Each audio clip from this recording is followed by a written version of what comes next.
Hello, hello, hello. Welcome to another episode of PROG Review. And today we are continuing our look at the discography of David Sylvian. And it is Alchemy, an Index of Possibilities, released originally in 9th of December 1985. This is the reissue from 2019, I believe, but we'll do a show until later on. It came from this EP, which was again released around the same time, I think. Yeah. This was given to me by a friend I worked with many, many years ago. He said, "You like David Sylvian?" I went, "Yes, I do." He went, "Yeah, have that." And I've kept it ever since. Really nice, that. Nice gift. Don't meet many people like that in the world of work, do you, really?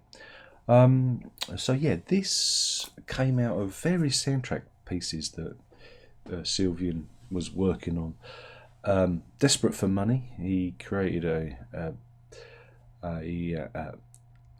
well, it was meant to be a video about himself for the Japanese market, but he kind of turned it into more of an art piece. And the first section, Words for the Shaman, which is on this, you can see, was the soundtrack to that. And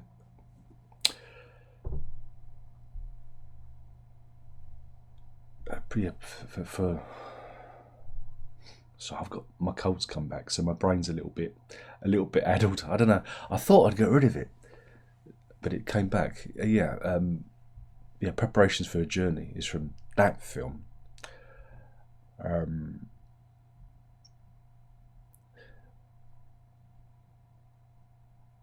Whereas Words with the Shaman was released as an EP, and Steel Cathedrals is used in that film too. Again, it's like a compilation album of ambient soundtrack work. Sorry I haven't explained that very well, but my brain's like Swiss cheese at the moment for some reason. That's not very good, is it? So yeah, crikey, this stuff's nearly 4 years old.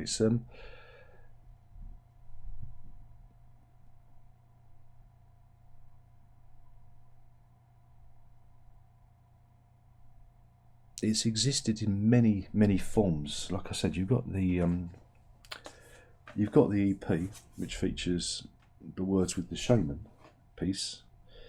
Then on the Alchemy one, it's Words with the Shaman, Preparation for a Journey, Steel Cathedrals. Whereas the CD that came out on Weatherbox had some extra tracks and expanded on it.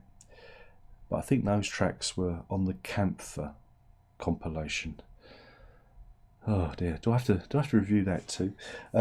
So yeah, there's been many versions of this. When you find that a lot with Sylvian's CDs, they've been and it happened with the next one, Gone to Earth as well. There was variations, varieties of the albums. But yeah, features Sylvian, Steve Jansen back for drums, John Hassell on the trumpet, Olga Zukai as makes some noises with his radio, and Percy Jones is on fretless bass. That's for Words with the Shaman.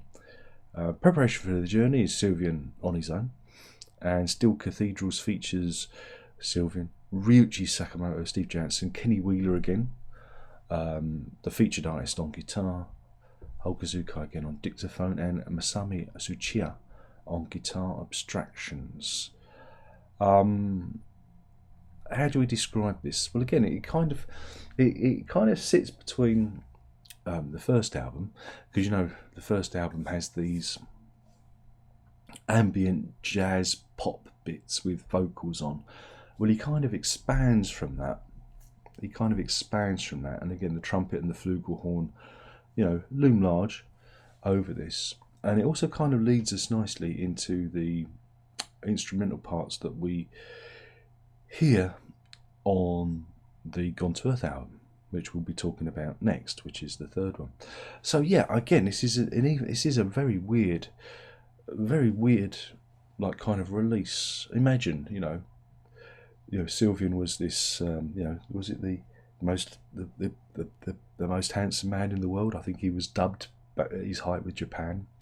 So whilst Japan, there was an element of experimentalism in what they did. Sylvian says, no, I'm not going to be a pop star. I'm not going to go down that avenue. We're going to do this. So it's a step away from the first album. I mean, the first album is a step away from Japan, but this is an even further step away. And again, it must have been very interesting for the fans of Sylvian to come across this. And again, it's that part of the 80s which was really interesting, where there was a lot of experimental music going on, usually on like EG Records, funny enough, but this isn't. This is on Virgin. But Virgin must have looked at this and thought, how are we gonna market this? It must have been very interesting for them to see a pop star, completely reinvent themselves with this kind of music. And again, it's the kind of ambient material that you have on in the background. This isn't listening music. It occupies, a space, but it's not ambient in the same description that Eno would create, like a soft drone of noise. This has detail to it. There are features. It is not featureless in its ambience, but it occupies this strange world. Again, it hints towards world music because there are some samples in there that are taken. So you've got a hint of world music, like I say, this ambient jazz, electronic music as well. It's an interesting concoction. It's quite, it's quite fascinating. However, I find that, again, this isn't a criticism. This is just me being, critical. It's not. It is criticism, but it's not. I'm pointing out a feature of it. Some of it is very simplistic, in its repetition, but then that lends itself to the ambient nature of it, and you do feel that this is someone scrabbling around trying to find themselves. This is somebody trying to make a project work. That's why, I think it's good. I think it'd be good as released as an EP. It's not. I wouldn't necessarily say it's an album. I don't think it doesn't feel like an album. It doesn't feel like a statement. It feels like a couple of an EP and a couple of songs forced together. So yeah, I mean, it's the sort of thing that would be released as a budget price project and put out, I would imagine, and it would have probably the fans would have gone, this is interesting, because there's no singing on it. There are no songs per se. This is all atmospheres. This is, like I say, very much a soundtrack for the projects he was working on at the time. And I'm totally and utterly mangled up at the beginning because my brain stopped working. Thanks, brain. I knew I should have done this tomorrow, but I thought, no, I'm going to keep to the schedule. I'm going to try and do a video every day. But, I feel very, very, very warm all of a sudden.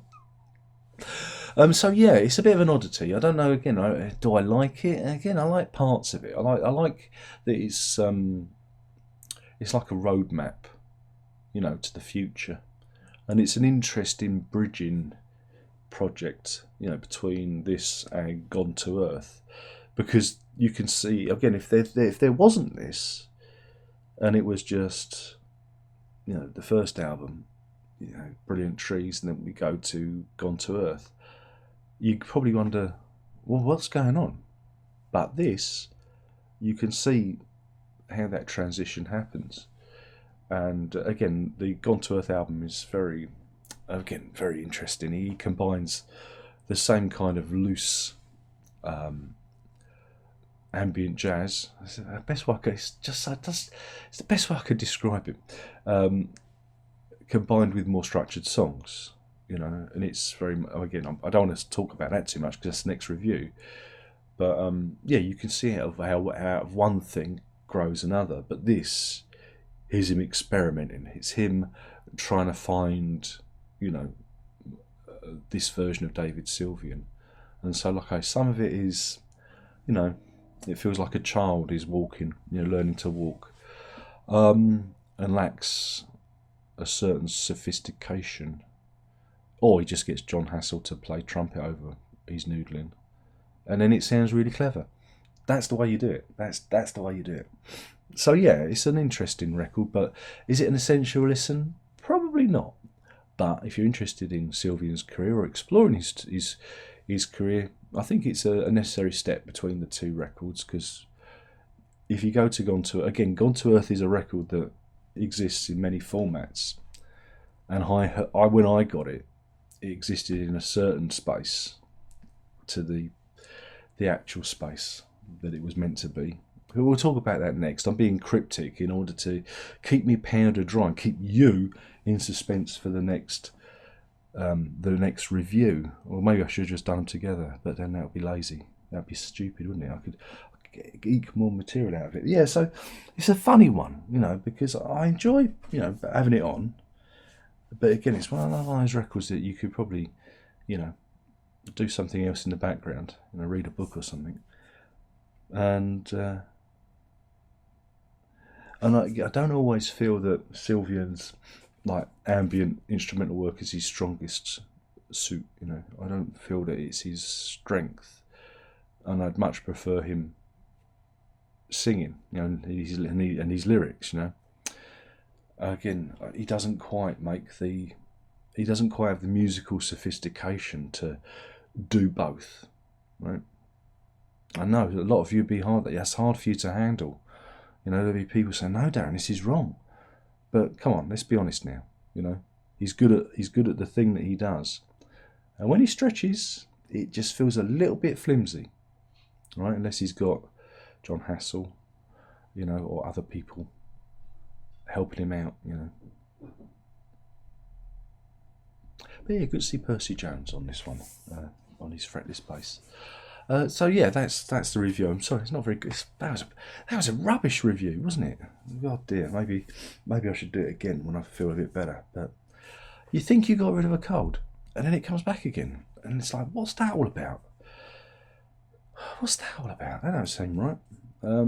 So yeah, Alchemy, an Index of Possibilities from 1985, and here's the original EP that it came out of. So there you go, which was a gift. Nice little story there to humanise the review. Should we do a bit of a show and tell? Again, this one, they redid the artwork, because that's what they do with these. This isn't a gatefold.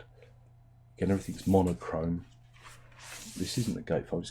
Gets a download card, and you know, they redo all the artwork. And of course, it's on just standard black vinyl. So there you go. That's from 2019, I believe, when they did the reissue campaign. So it's the download cards got all crumpled up. I wish they'd make these with a bit more heft, because they just flop around and end up getting smushed, don't they? Oh dear. Oh my goodness. Such problems to have. Anyway, thank you for watching. That was Alchemy, an Index of Possibilities by David Sylvian. Sorry it was not more of a dynamic, interesting review, but we got there in the end. I can only apologise. Thank you for watching. There's only one more thing left to say, and that is prog on, and my nose didn't run. My nose didn't run throughout the entire review. I'm so happy.